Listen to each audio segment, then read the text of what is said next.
everyone. So we are solving NCERT questions of the chapter Human Health and Disease. Question number 12 is, how is a cancerous cell different from a normal cell? तो इस question में हमें बताना है कि cancerous cell normal cell से different कैसे होता है. So let's check the answer. Answer number 12.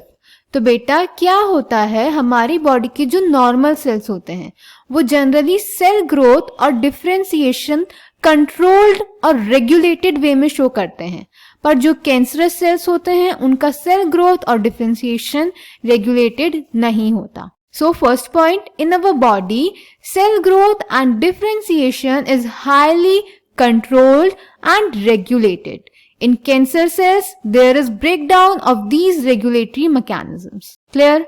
Then second point बेटा, जो normal cells होते हैं वो contact inhibition की property show करते हैं, यानी कि जब एक सेल दूसरे सेल के कांटेक्ट में आता है तो उसका जो ग्रोथ है वो लिमिट हो जाती है, अनकंट्रोल्ड नहीं रहती.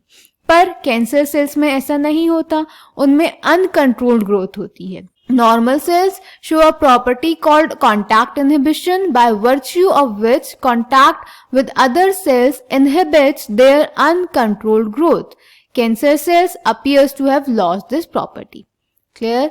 Then last point, जो कैंसरस सेल्स होते हैं क्योंकि उनमें सेल ग्रोथ और डिफरेंशिएशन कंट्रोल्ड और रेगुलेटेड वे में नहीं हो रहा है, उनके पास कॉन्टैक्ट इनहिबिशन की प्रॉपर्टी भी नहीं है, तो वो कंटिन्यूअसली डिवाइड करते रहते हैं और सेल के मासेस बनाते रहते हैं जिन्हें हम बोलते हैं tumours. Clear? As a result of this cancerous cells just continue to divide, giving rise to masses of cells called tumours. So I hope answer number 12 is clear to you. Thank you.